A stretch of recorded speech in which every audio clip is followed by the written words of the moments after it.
The cold wind of Velthari Prime cut through the air like a blade made of ice. Dr. Unipark pulled her thick jacket closer to her body and watched her breath turn into white clouds in front of her face. She had been on this planet for 6 months now, and she still was not used to the cold. Yuna was a xenobiologist. Her job was to study alien life forms and write reports about them. The Galactic Council had sent her to this distant world to learn about the Rakari people and their planet. It was supposed to be a simple assignment. Stay for 1 year, collect data, go home. But nothing about living among the Rakari was simple. They were predators, real predators, not like the animals on Earth that humans called predators. The Rakari were something else entirely. They stood 8 feet tall, covered in sleek black fur that seemed to absorb light. Their eyes were gold, bright like small suns, and they could see perfectly in complete darkness. When they smiled, they showed rows of teeth that could tear through metal. Their claws could cut through stone. And they were afraid of her. Yuna found this almost funny. She was 5 feet and 4 inches tall. She had no claws, no fangs, no natural weapons of any kind. Her skin was soft. Her eyes needed light to see. She could not run very fast or jump very high. By all measures, she should have been the one who was afraid. But the Rakari kept their distance from her like she was something dangerous. The research outpost where Yuna lived was a collection of round buildings made from local stone. About 200 Rakari lived here, along with Yuna, who was the only human. The buildings were arranged in a circle around a central plaza where the Rakari gathered for meals and meetings. Yuna's quarters were at the edge of the outpost, far from the center. She did not think this was an accident. On her first day, Elder Matron Sarah had welcomed her with formal words and careful movements. Sarah was the leader of this community. She was old for a Rakari, with silver streaks in her black fur and wisdom in her golden eyes. She had shown Yuna to her quarters and explained the rules of the outpost. "You may go anywhere," Sarah had said, "but please understand, my people are cautious around your kind." "Around humans?" Yuna had asked. "Yes," Sarah's ears had flattened against her head. "We have heard the stories." Yuna had wanted to ask what stories, but Sarah had left before she could. Over the following months, Yuna learned the stories on her own. The Rakari called humans the ones who never stop.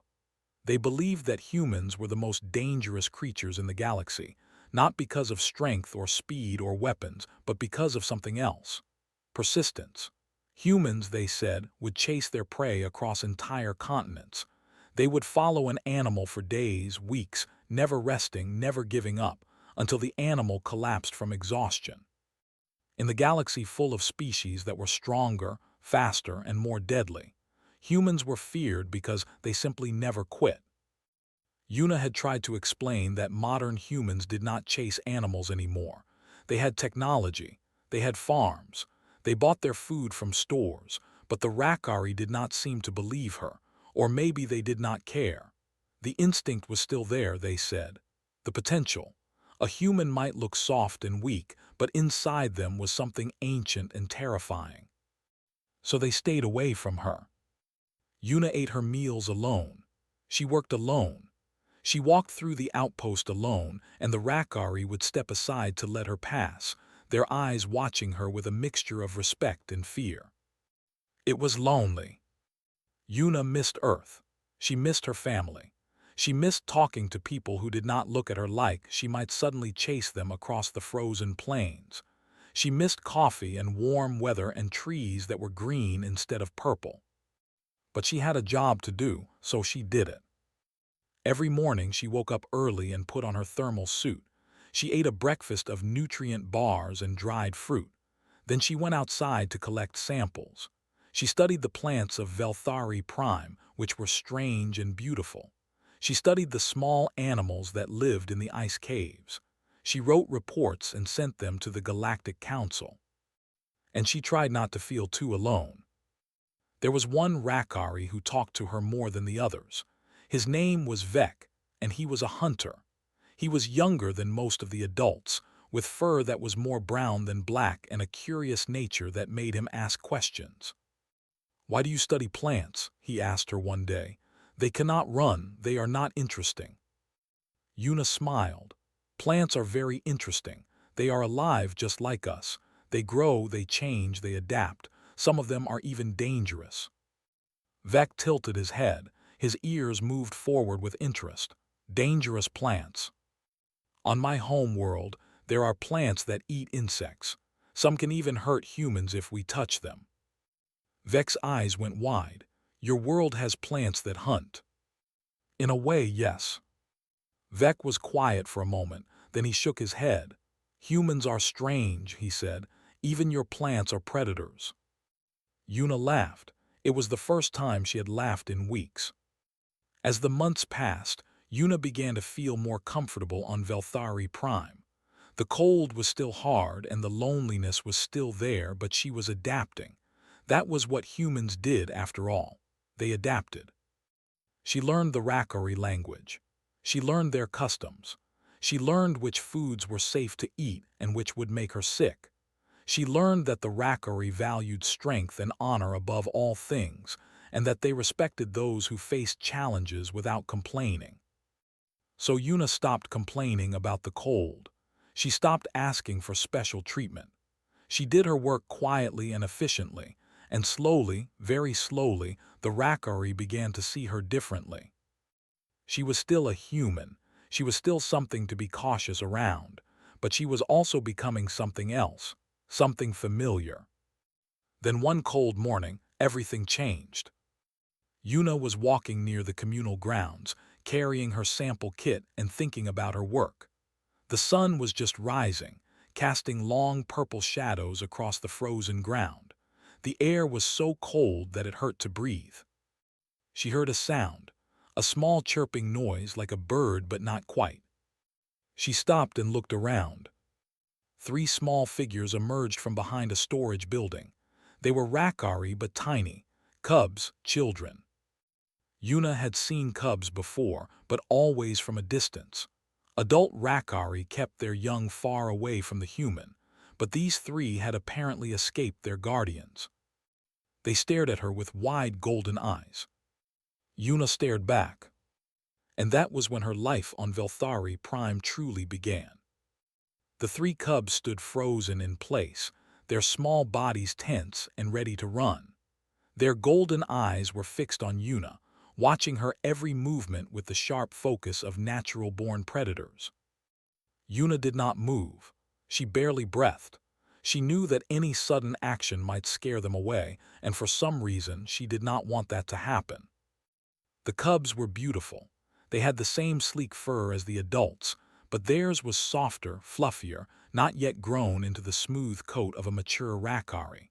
Their ears were too big for their heads, giving them a look that Yuna could only describe as adorable. Their claws were small and their teeth were not yet sharp. They looked like kittens, giant alien kittens. The boldest of the 3 took a step forward. This one had darker fur than the others, almost pure black, and moved with a confidence that suggested she was the leader. Yuna would later learn that her name was Kira, and she was the oldest of the group. Behind Kira stood 2 others. One was slightly smaller, with brown patches on her fur and nervous energy in her movements. This was Tovi.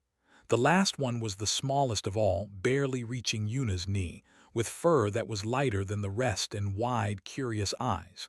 This was Ren. They were the children of elder matron Sarah. Kira took another step forward, then another. Her nose twitched as she sniffed the air, trying to catch Yuna's scent. Yuna slowly crouched down, making herself smaller and less threatening.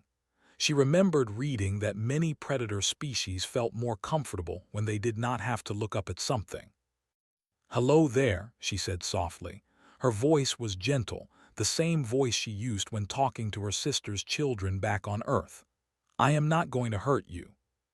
Kira tilted her head. She did not understand the words, but she seemed to understand the tone. She took another step forward. Tovi and Ren followed their sister, staying close together for safety. Yuna smiled. She slowly raised her hand, showing them her palm. It was a universal gesture of peace that she hoped would translate across species. The cubs stared at her hand with intense fascination. Yuna was wearing her thermal gloves. They were thick and padded, designed to protect her fingers from the freezing temperatures of Velthari Prime. They were bright red, a color that stood out sharply against the white and gray landscape. Kira's eyes locked onto the gloves. Her ears perked up. Something about the bright color seemed to trigger her hunting instincts. Before Yuna could react, Kira lunged forward. Her small paw shot out with surprising speed and snatched the glove right off Yuna's left hand. Yuna gasped. The cold air immediately bit into her exposed skin. Kira jumped backward, the red glove clutched triumphantly in her mouth. She made a sound that was somewhere between a growl and a purr. It was a sound of pure joy. Tovi saw what her sister had done and decided she wanted a prize too. She darted forward, moving so fast that Yuna barely saw her, and grabbed the glove from Yuna's right hand. Now Yuna had no gloves at all. The cubs bounded away from her, stopping about 20 feet away. They turned to look at her, their ears high and their tails swishing back and forth with excitement. They were waiting for something, expecting something. Yuna looked at her bare hands. They were already turning red from the cold. She looked at the cubs, who were watching her with bright, eager eyes. She could have been angry. Those gloves were important. Without them, her fingers could get frostbite. She could be seriously hurt.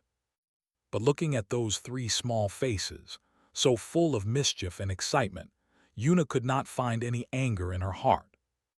Instead, she felt something else, a feeling she had almost forgotten in her 6 months of loneliness on this frozen world.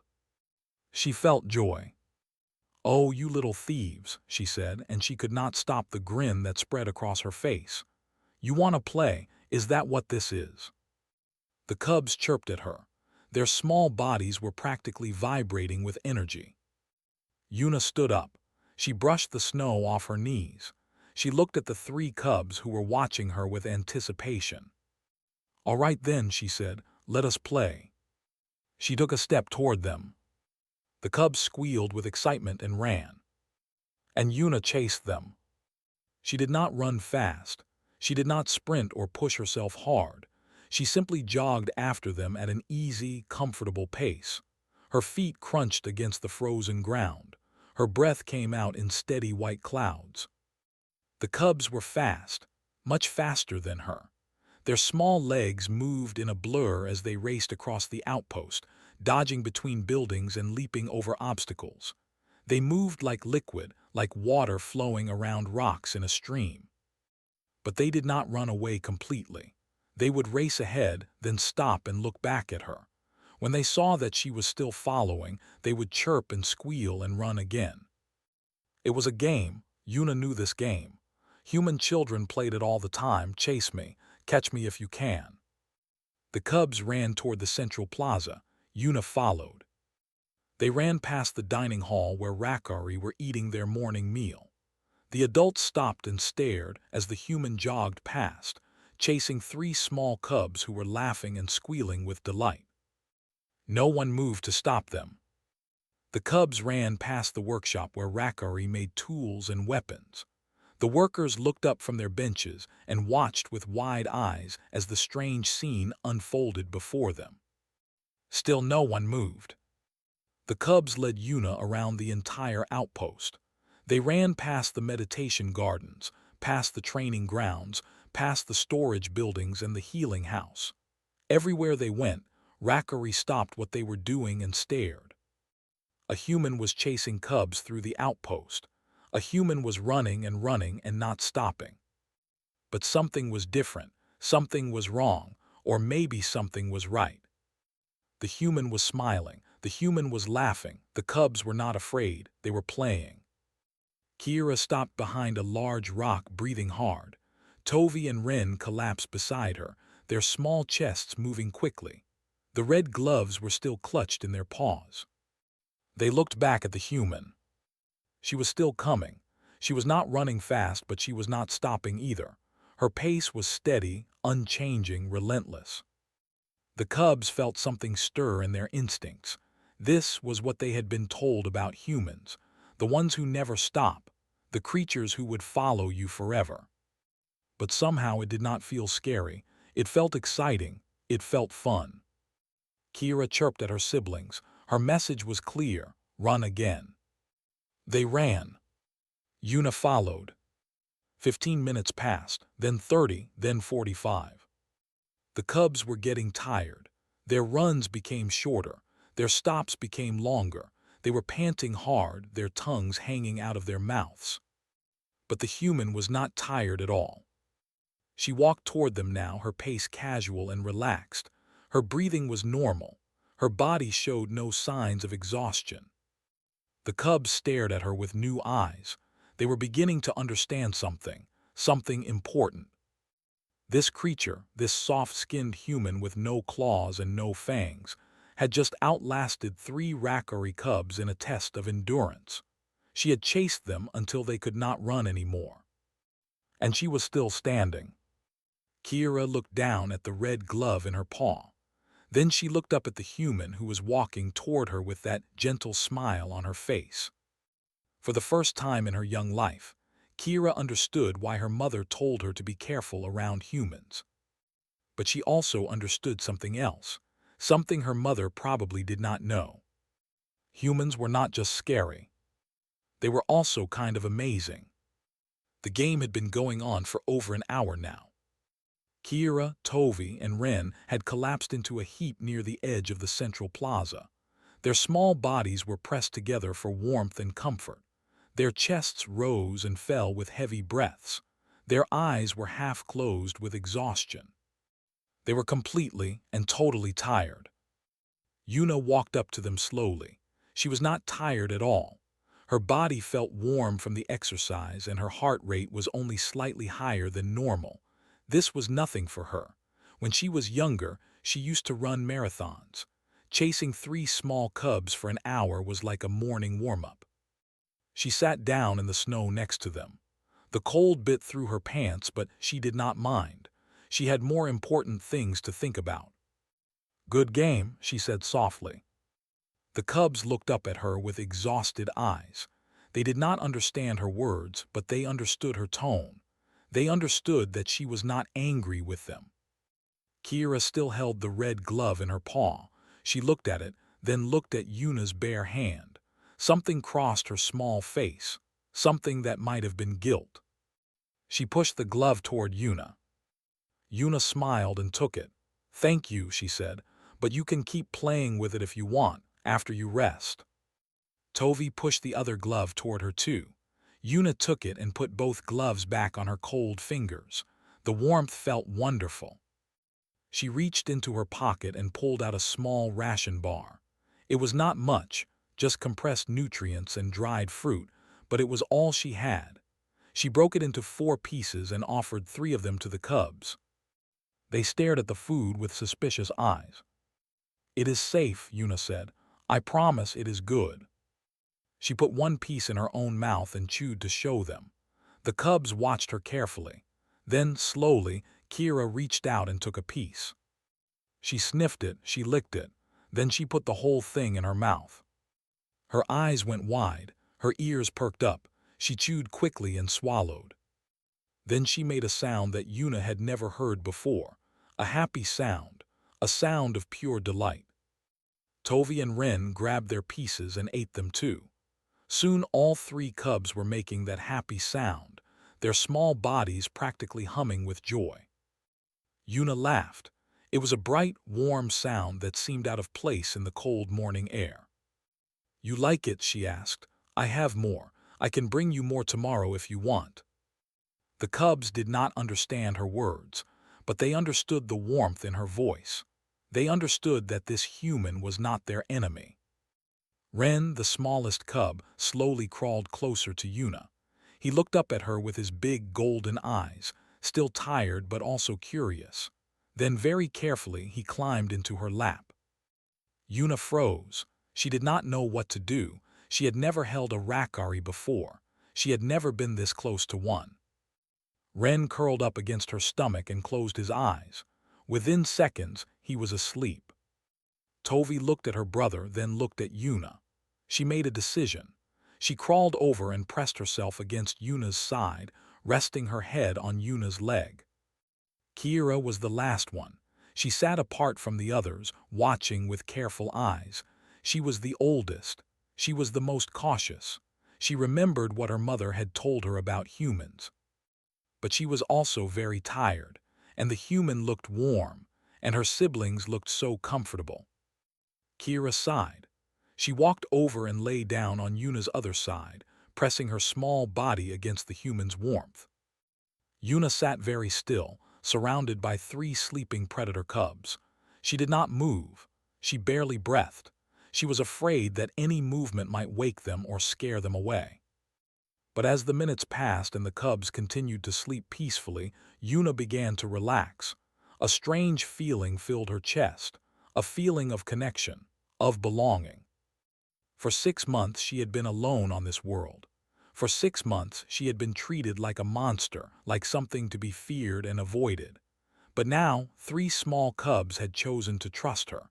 They had chosen to sleep beside her, vulnerable and unprotected. It was the most beautiful thing that had happened to her since she left Earth. She did not know that they were being watched. Elder Matron Sarah stood in the shadow of the meeting hall, her golden eyes fixed on the scene before her. Her body was tense, her claws extended. When she had first seen the human chasing her cubs, she had nearly attacked. Every instinct in her body had screamed at her to protect her children.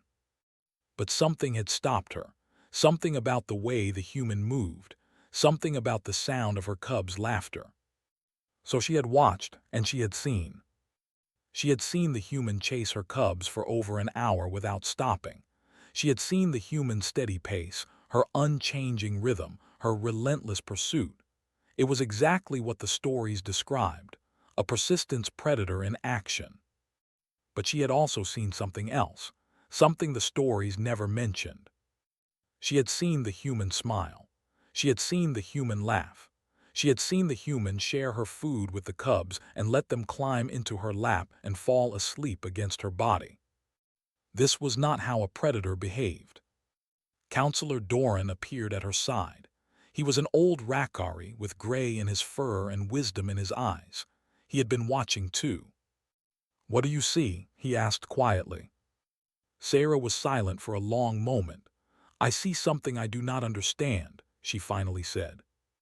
"The human chased your cubs," Doran said. "She pursued them without rest, without tiring. It is exactly what we were warned about." "Yes," Sarah agreed, "but look at her now." Doran looked. He saw the human sitting in the snow, surrounded by sleeping cubs. He saw the gentle expression on her face. He saw the careful way she held her body still so she would not disturb them. "She is not hunting," he said slowly. "She is caring." "My cubs are not afraid of her," Sarah said. "They chose to sleep beside her. Cubs do not sleep beside threats. They do not trust so easily." "What does it mean?" Sarah shook her head. "I do not know, but I intend to find out." Hunter Vec joined them. He was younger than the others, and his face showed confusion rather than fear. "I have never seen anything like this," he said. "The human ran for over an hour. She was not even breathing hard at the end. Our fastest cubs could not escape her." "She is a persistence predator," Doran said. "They are built for endurance, not speed." "But she was not trying to catch them," Vex said. "Not really. She could have run faster, she could have cut them off. Instead, she just followed like it was a game." The 3 Rakari looked at each other. "A game," Sarah repeated. "Could it be? Do humans play with their young like this?" "It would make sense," Doran said slowly. "Predators often use play to teach hunting skills. Perhaps humans use pursuit games to build endurance in their children." "But these are not her children," Vex said. "These are our children. Why would she play with them?" No one had an answer. In the plaza, Yuna shifted slightly. One of the cubs made a small sound in their sleep. Yuna froze, then relaxed when the cubs settled down again. She looked up at the sky. The sun was climbing higher now, turning the clouds pink and orange. It was beautiful in a cold, alien way.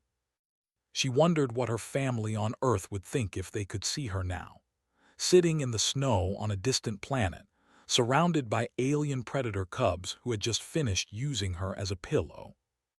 They would probably think she was crazy. Maybe she was. But as she sat there in the cold morning air, with 3 small lives pressed against her body, Yuna felt something she had not felt in a very long time. She felt like she belonged. The cubs woke up slowly, one by one. Ren was the first. He opened his golden eyes and looked around, confused about where he was. Then he remembered. He looked up at the human whose lap he was using as a bed, and his ears perked up with happiness. Tovi woke next. She stretched her small body and yawned, showing tiny teeth that would one day be sharp enough to tear through bone. But for now, they were just cute. Kira was the last to wake. She had slept the deepest, her body exhausted from the long chase. When she opened her eyes, she immediately became alert. Her mother had taught her to always be aware of her surroundings when waking up. She saw the human looking down at her with a gentle smile. Kira did not feel afraid, she felt safe. This confused her. Humans were supposed to be dangerous. Humans were supposed to be scary. But this human was neither of those things. "Good morning," Yuna said softly. "Did you sleep well?" The cubs did not understand her words, but they understood her tone. They chirped happily in response. Yuna heard footsteps approaching. She looked up and saw Elder Matron Sarah walking toward her across the plaza. Behind Sarah were Counselor Doran and Hunter Vec. Their expressions were serious. Yuna's heart beat faster. She did not know if she was in trouble. She did not know how the Rakari would react to seeing their cubs sleeping against a human. The cubs noticed their mother approaching. Kira immediately stood up and moved to stand in front of Yuna, facing Sarah. Her small body was tense, protective. Yuna was surprised. Was Kira trying to protect her? Sarah stopped a few feet away. Her golden eyes moved from Yuna to her cubs and back again. Her face showed no emotion. "Dr. Park," she said. Her voice was calm but careful. "Why did you chase my children?" Yuna stood up slowly, careful not to make any sudden movements. "They took my gloves," she said. "I thought they wanted to play." "Play?" Vec repeated. He sounded confused. "You pursued prey behavior for play." "On my world, children chase each other all the time," Yuna explained. "We call it tag. One person chases, the others run. When you get caught, you become the chaser. It is how we learn. It is how we have fun." The 3 adult Rakari exchanged glances. "You chased them for over an hour," Doran said. "You never stopped, you never tired." "That is how humans are built," Yuna said. "We have endurance. Our ancestors survived by chasing animals until they could not run anymore. But that was long ago. Now we use that ability for sports, for exercise, for games." "For games," Sarah repeated slowly. She was trying to understand. "Yes, running is fun for us. Chasing is fun for us. It does not mean we want to hurt anyone, it just means we like to move." Kira chirped loudly. She was still standing in front of Yuna, and now she was looking at her mother with determination in her small eyes.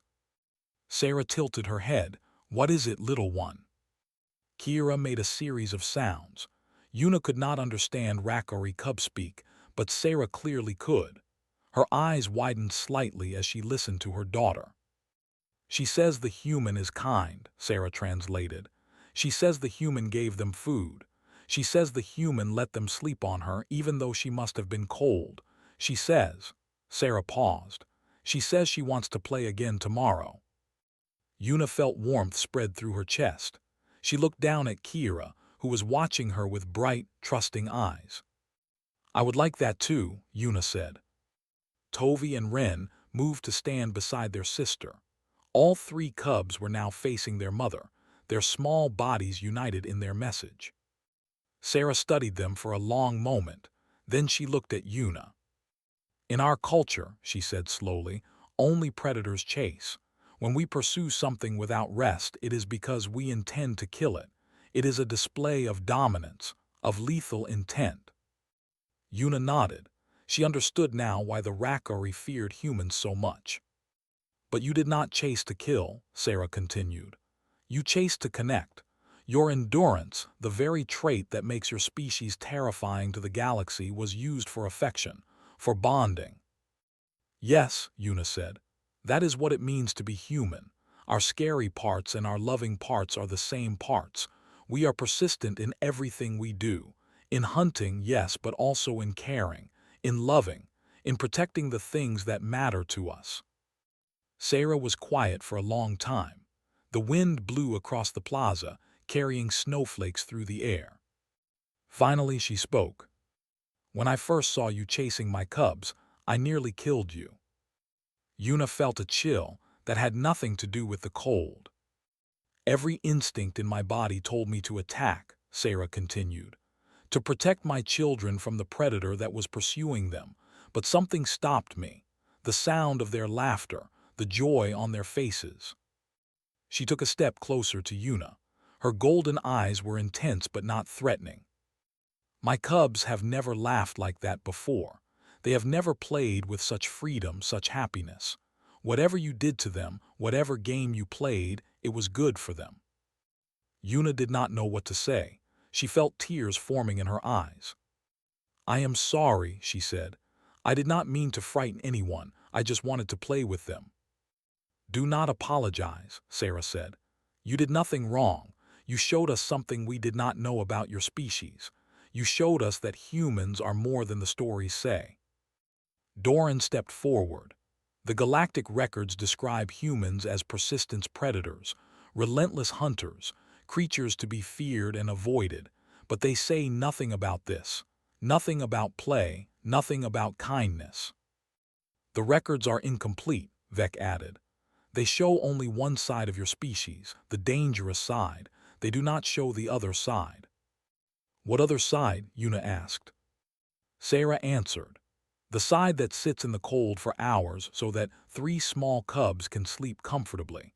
The side that shares food with strangers. The side that turns the instinct to chase into a game of joy. She reached out her hand. It was a gesture of peace, Yuna realized. The same gesture she had shown the cubs earlier. Yuna took her hand. Sarah's grip was strong but gentle. Her fur was warm and soft against Yuna's skin. Welcome to Velthari Prime, Dr. Park, Sarah said. I think we have much to learn from each other. Around them, Rakari were gathering. Word had spread through the outpost about what had happened, about the human who had chased the cubs and then cared for them, about the game of tag that had changed everything.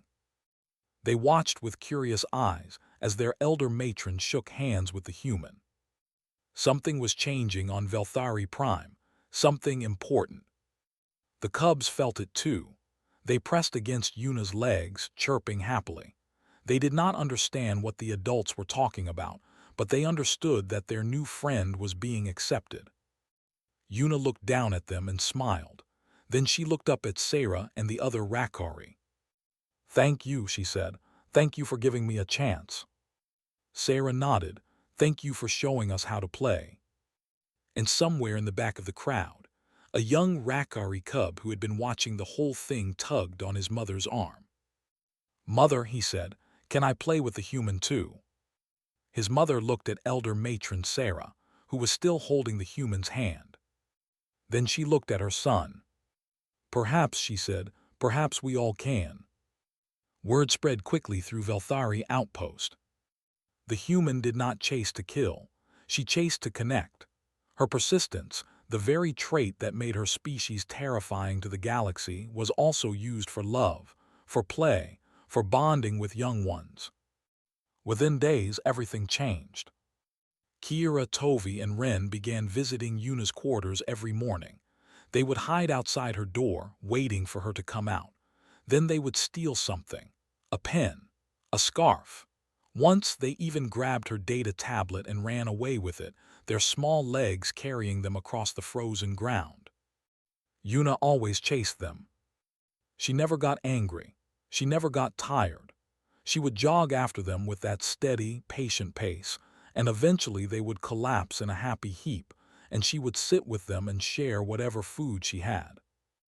Other cubs noticed. Other cubs wanted to play too. First came Myra, a small cub with white patches on her fur who was shy and quiet. She watched from a distance for several days before finally working up the courage to steal one of Yuna's gloves. Yuna chased her gently, running slower than usual because she could tell Myra was nervous. When Myra finally stopped, breathing hard and shaking slightly, Yuna sat down next to her and spoke in soft tones until the little cub relaxed. After that, Myra came back every day. Then came Bam and Dara, twin brothers who were full of energy and mischief.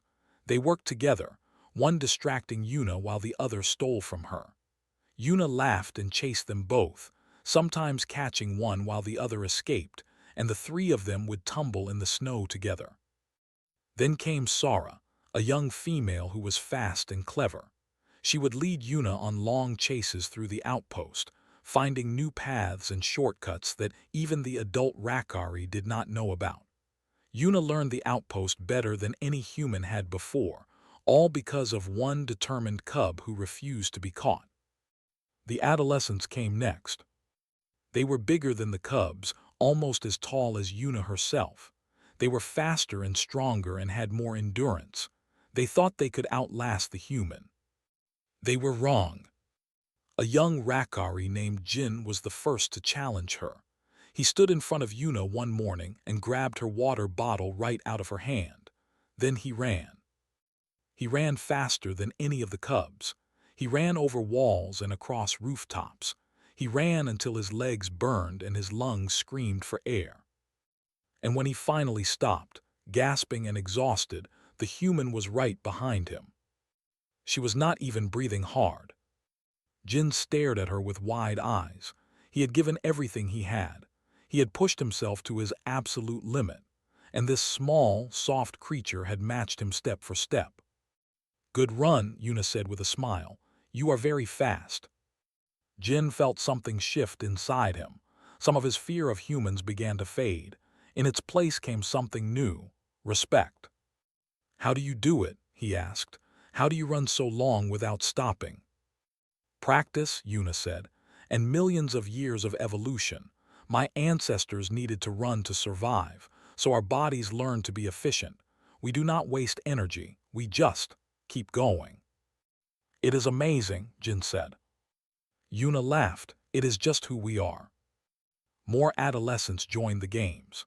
Then, to everyone's surprise, some of the younger adults began participating too.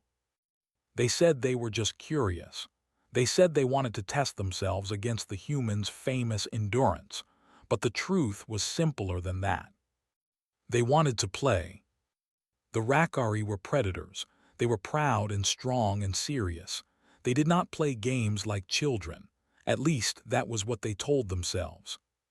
But watching the human laugh and run with the cubs had awakened something in them. A desire they had forgotten they had.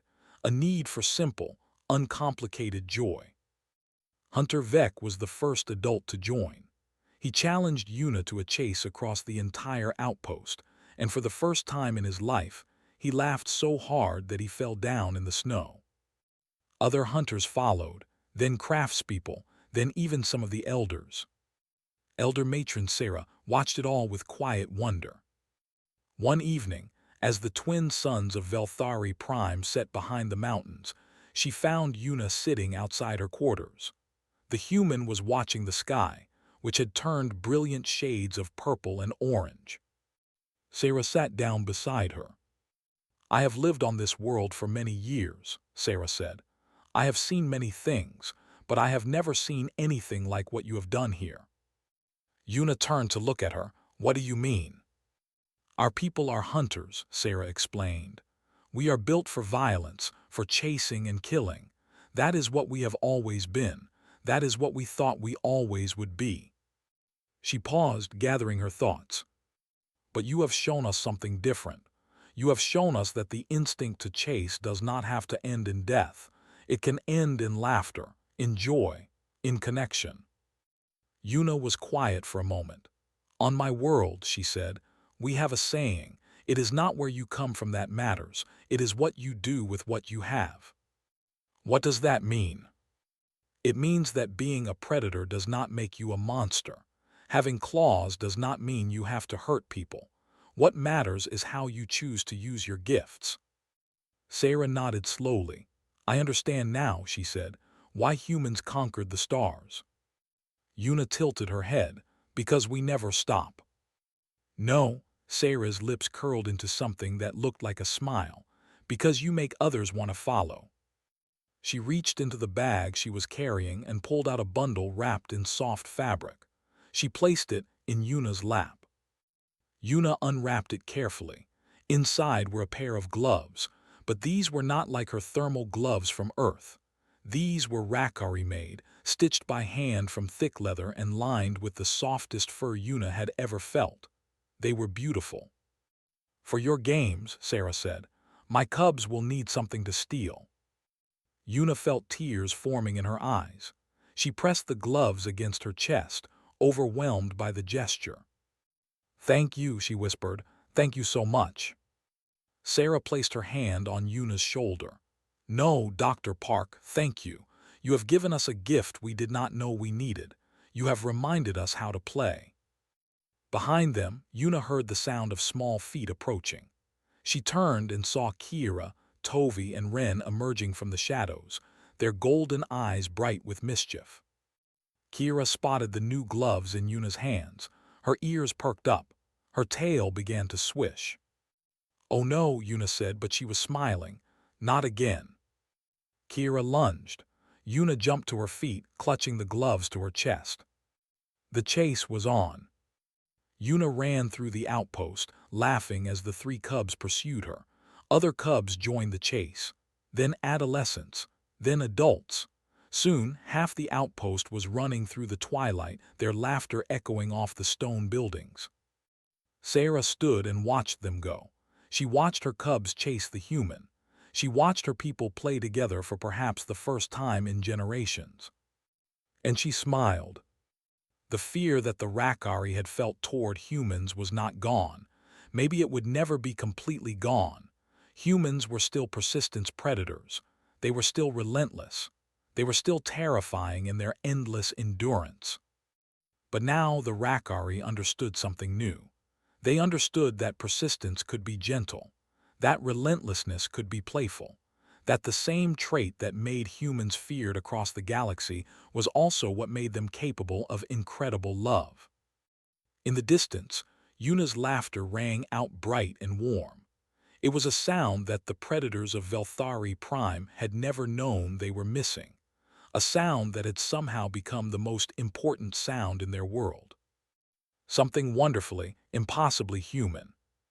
Far away, in the offices of the Galactic Council, a report would eventually arrive. It would describe the strange events on Velthari Prime. It would talk about a human scientist who had taught an entire outpost of predators how to play tag. It would recommend updating the official records on human behavior. But that was for later. For now, there was only the joy of the chase, the thrill of the game, the warmth of connection between two species who had found something unexpected in each other. And in the growing darkness of the Velthari night, a small human woman ran through the snow, surrounded by predators who had become her family. She had never felt more at home.